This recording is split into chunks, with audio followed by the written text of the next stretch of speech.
Gunpowder Milkshake is a brand new action thriller that is now streaming on Netflix. I believe it came out this past Wednesday, I want to say. Wednesday or Friday, one of those 2 days. Look at the cast for this movie. Karen Gillan, Paul Giamatti, Carla Gugino, Angela Bassett, Michelle Yeoh, Chloe Coleman, Lena Headey. The story here revolves around an assassin played by Karen Gillan. This assassin is recruited for a job by a mysterious group of men known as the Firm, and unfortunately the job goes wrong. She kind of gets pulled into this situation where she has to rescue this little girl played by Chloe Coleman from getting kidnapped. Then all of a sudden she and this little girl are on the run from her employers and some other guys who really want some payback for that job that went wrong. The only way that she and the little girl are going to get out of this situation is to go find her mother, who abandoned her 15 years earlier. I saw a trailer for this movie a few weeks ago. I said that looks like it could be a lot of fun, and I'm a big fan of those actresses. There's no way this movie is going to let me down. In a lot of ways, the movie didn't let me down because I did enjoy my time watching this, and I do feel like this is going to be one of those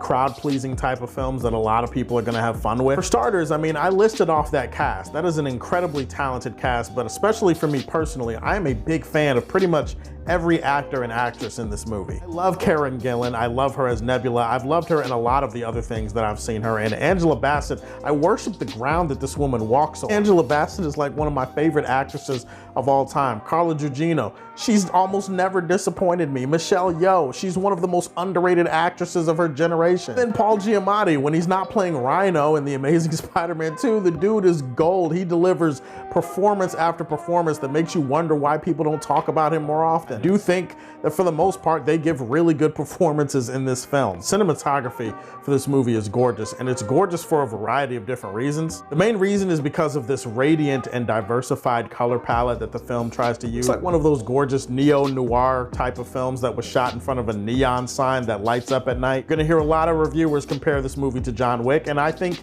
it's an apt comparison because the movie definitely is trying to be a John Wick type of movie. But really the best thing to praise about this movie is the action scenes. There are a handful of well-staged and memorable and badass action set pieces scattered throughout the runtime. Even if you remember nothing else about the movie itself, you'll be like, okay, but that action scene was pretty badass. Gotta tip my hat to the stunt team and the choreography of this movie. It feels like the actors, the actresses, everybody involved really tried to give a great effort into making sure that these action scenes could be as good as they could possibly be. They're not quite John Wick, since we're gonna make that comparison, but in terms of a movie like this, I thought they were really damn good. From a technical and aesthetic standpoint, I really liked the movie. In terms of almost everything else, I was kind of disappointed with this film. I think the biggest flaw that this film has is how unforgivably thin it is when it comes to its plot, when it comes to its screenplay, when it comes to its characters. There is just little to no attempt to flesh out anything or anybody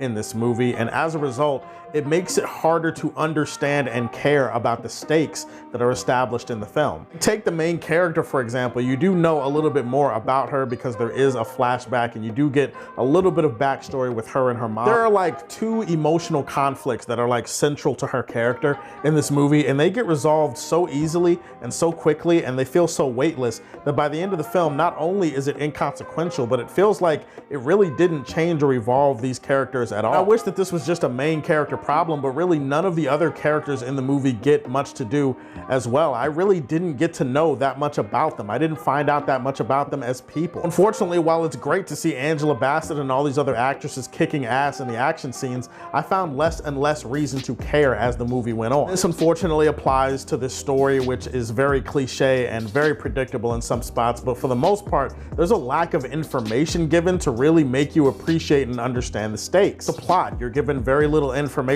about why this is important or why you should care. There's other things in the film as far as the world building and the details that they try to hint at, but they don't really flesh it out. The rules are not clearly established, and there's not enough information given to really complete that world building and make it feel like a place you want to revisit. So unfortunately, the lack of detail, the lack of stakes, the lack of character, the lack of development, and the lack of engagement in the story meant that I was basically just watching a brightly colored action scene. A brightly colored long, extended action scene that probably was about 10 to 15 minutes too long. Despite my flaws with it, I still had a fun time with Gunpowder Milkshake. I'm going to leave this one in the Daily Planet of this channel. Still a decent watch, and again, I feel like most people are going to enjoy this movie because it is kind of crowd-pleasing in its setup and its style.